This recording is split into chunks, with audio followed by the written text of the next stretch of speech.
Hey guys, it's Jocelyn with Fantasia Elegance, and I have another wire wrap jewelry tutorial for you. Today I'm going to be showing you how to make these cute teardrop earrings that use a Pear Briolette bead. So let's go ahead, jump right in, see what tools and materials you'll need to make these little beauties. Tools are pretty standard. You're just going to need your basic round nose pliers, chain nose pliers, and flush cutters. And as always, I do have in the description section below a list of the specific brands of tools I use, and also an expanded list of all the materials you'll need. Now for materials, this design is going to need a pair of teardrop pear briolettes, and as you can see, these are faceted, but you can also use smooth ones like I did in this design. Doesn't really matter. You have a little wiggle room as far as sizing goes for these beads. Let me just show you the measurements on this one here. This one's going to be just about 14 millimeters long and just about 10 millimeters wide. And again, you do have some variance for that. I will be giving you the wire measurements for this size of bead. If you go larger or smaller, you will need to adjust it ever so slightly. And again, the Pear Briolette means that it is flatter on this side, wider teardrop shape on this side, and it does need to be drilled through on the top, as you can see there. You will need some wire as well. For this design, you're going to need some 20 gauge wire. I will be using silver-filled round dead soft wire from riogrande.com. And depending on the holes in your beads, you'll also need either some 24 gauge or 26 gauge. I'm going to go with 24 gauge since that accommodates the holes in my beads, but if the holes are a little smaller, you might need some smaller wire. So to start out, we're going to make the teardrop frame here with the little swirls on top. So go ahead and pull out your 20 gauge wire, and you're going to want to cut a piece that is about 3.5 inches long, and that would be about 9 centimeters. And again, that is for the 14 millimeters long by 10 millimeters wide teardrop briolette. A way to figure out how much wire you need if you have a different size teardrop is to take the circumference of your bead and then add at least 2 inches to that. So that would be how to calculate if you're using a different size bead than I am. But you're going to want to go ahead and cut 2 pieces of this 3.5 inches long 20 gauge wire. 2 pieces, of course, since we're making a pair of earrings.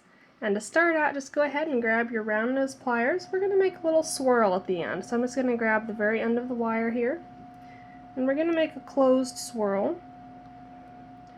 Pretty tight and small. I'm just going to bring it around so it meets the edge of the wire there. Then go ahead and grab that loop and give it another little swirl. This time an open one, just like so. And what we've done now is just create the top swirl right there, just like that. So next what we're going to have to do is shape this rest of the wire into a little teardrop shape. I do recommend using dead soft wire because it's much easier to bend and work with.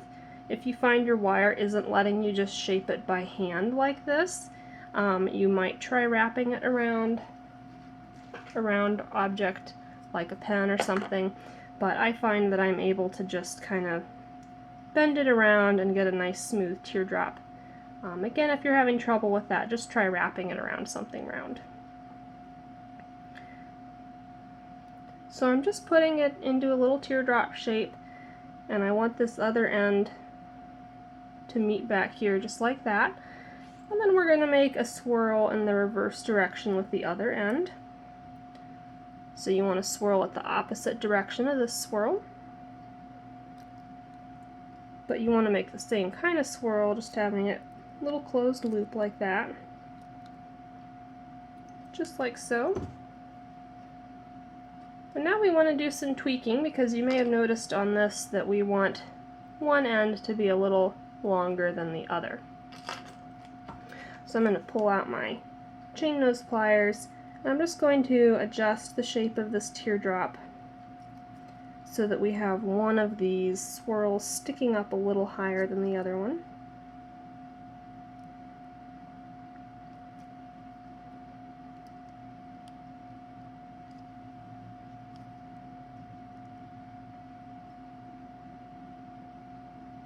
There we go, that looks pretty good. And you do want to make sure that your bead is going to fit inside how you want it to, so I'm just going to hold that inside, make sure everything looks good there, which I think it does. That's a pretty good shape. Alrighty, so now what we're going to do is pull out that teardrop again and go ahead and pull out your 24 or 26 gauge wire, and we're going to cut some pieces to thread through the teardrop here. And I've already cut a piece. There's no really hard and fast length for this. About 2 inches or a little over 5 centimeters should be good for you. You just want to make sure that once you have it stuck through your bead that you have about 1 inch on either side. So I'm just going to thread that through, make sure the bead is centered. I'm going to bend both tails up here, and I'm going to cross them over each other. And go ahead and use your chain nose pliers to give that a little pinch so they make a little X, just crossing at top there. And now I'm going to twist them against each other so that I have the wires going front to back, just like that. And then go ahead and pull out your frame that we made. I'm just going to set that in the center where I want it to be in the frame. And then it's a simple matter of wrapping these 2 wires around where the connection happens.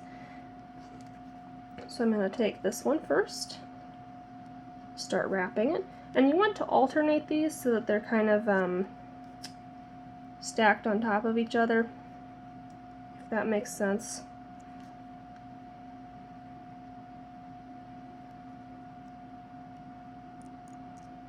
There we go, and you might need to use your chain nose pliers to snug that down a little bit. So now I kind of have 2 tails going the same direction, and you can start wrapping those nice and tightly.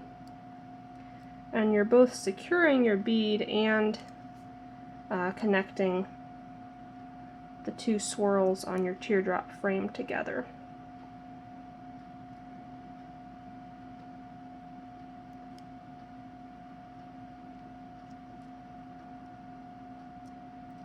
I'm just going to keep wrapping those tails around until I feel like it's nice and secure.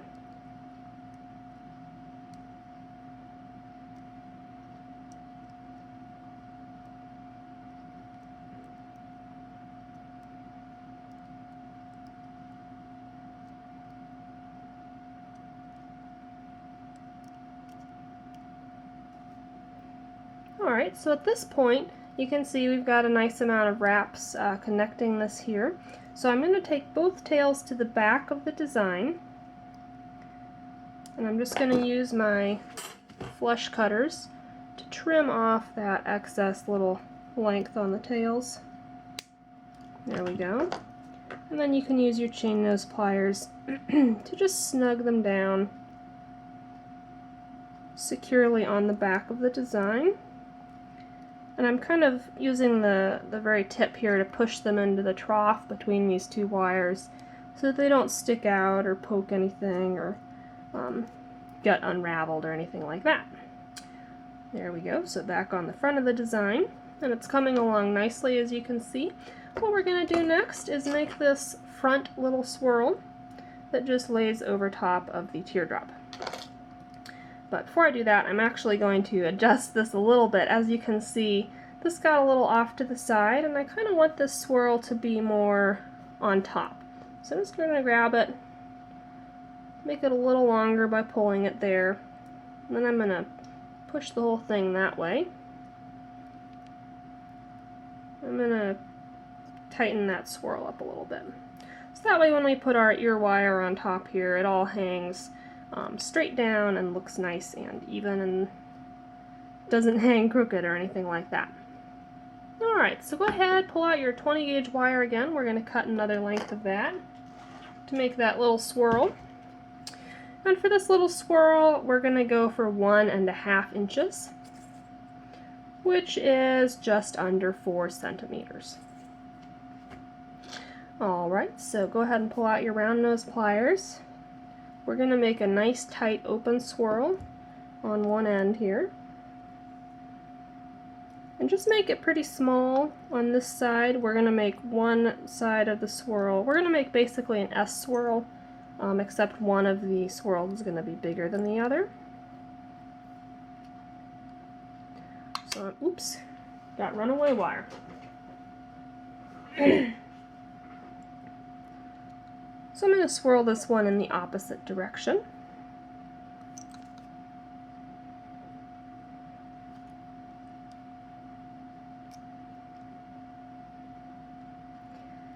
And if you're finding that you're having a lot of trouble making these smooth, open swirls, it may be because you're not using the best kind of wire. If you don't have dead soft or equivalent wire, you will find that you kind of get rough kinks and it's hard to get these nice smooth swirls. So that's a common little issue I hear about. It might be that you don't have the right kind of wire. There we go. And what I'm going to do is tighten up this smaller swirl a little bit, so that it's more of a figure 8, so to speak.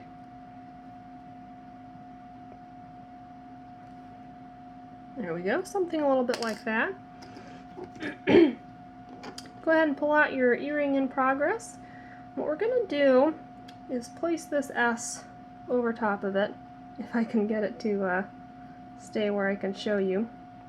We're going to put the little part going up, the big part going down, and I'm just going to use my thumbs to kind of bend it so it goes over the shape of the bead here.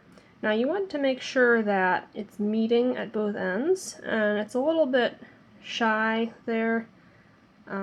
You want it to be touching the frame on both sides. So to fix that, what I'm going to do is just make the swirl a little bit looser, and that'll get us a larger S shape overall. So I'm just loosening up those swirls a little bit. And let's try that again for size. Alright, and that is much better. That is meeting now, basically meeting on both ends. Just like that. So now we need to attach this piece, and this is the tricky part. So go ahead and pull out your 24 gauge wire again. We're going to cut some more little pieces of that. And these pieces are going to be, just shy of an inch or so. About 2.5 centimeters. And you're going to need 2 of these 24 gauge pieces.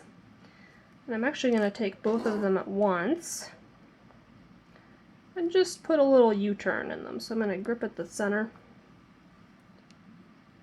make a nice tight little U-shaped bend in each piece. Put one of them aside, we only need one for now.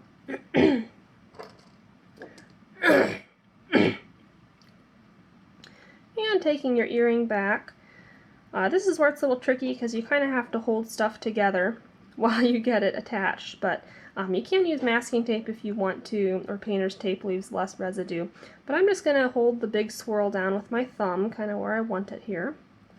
And then with the little swirl, I'm going to drop it over both of these wires here. Just like that. And we're going to bind this down so we have a nice connection. So go ahead and pull out your chain nose pliers and across those wires over each other.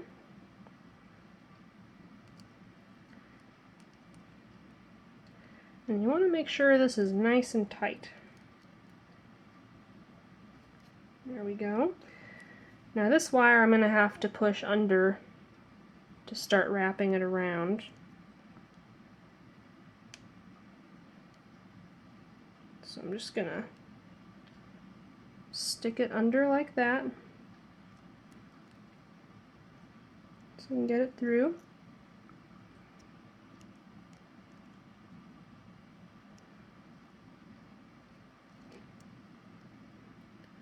I'm tightening as I go. So So there I have 2 wraps now connecting that.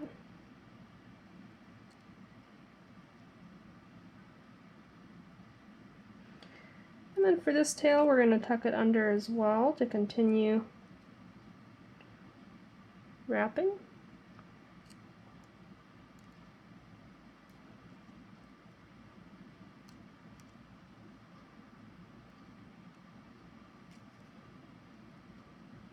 There we go. And you can see we've reached the end of the wire there. That's fine. I'm just going to hide the end kind of in the trough there between the swirl and the frame. So I'm going to use my flush cutters to just trim off the extra, make sure the end is nice and smooth. And then I'm going to squeeze down the end of that wire. Now this other end here, I'm going to try and hide that back behind on the back side of this. So to do that, I'm just going to give it a little trim, and then again use my chain nose pliers to just bend that down and back around there, just like so. So you can see we have attached that little swirl on one side. And now we want to do the exact same thing over here. So pull out your other little U-shaped 24 gauge piece. And we're going to drop that right over the larger part of the swirl.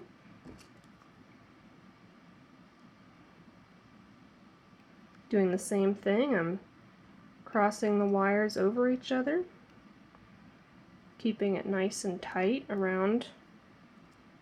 I'm going to wrap it.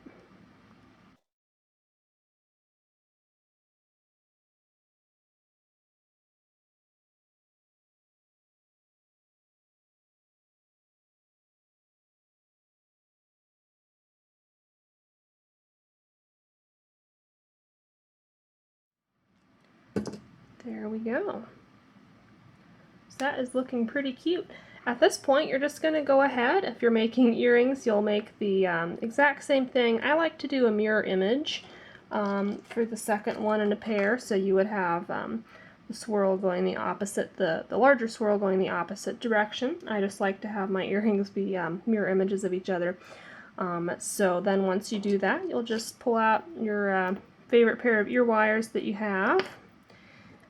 Or if you're doing a pendant, you could also just put a bail on top as well. And I do have tutorials for how to make your own ear wires and bails on my channel. You can find them by going there. But we're just going to drop either your ear wire or bail over that top swirl. Close it on up. And there you have a cute little teardrop earring. I do hope you enjoyed this tutorial. Please don't hesitate to leave a comment in the comment section below if you have any questions about this, or if you have ideas for future jewelry tutorials you might like to see. And please do check out my Etsy shop and Facebook page. The links are in the description section below. Sales from my Etsy shop do help me continue to provide these free tutorials for you guys. Thanks so much for watching. Hope you can like and subscribe. Happy crafting!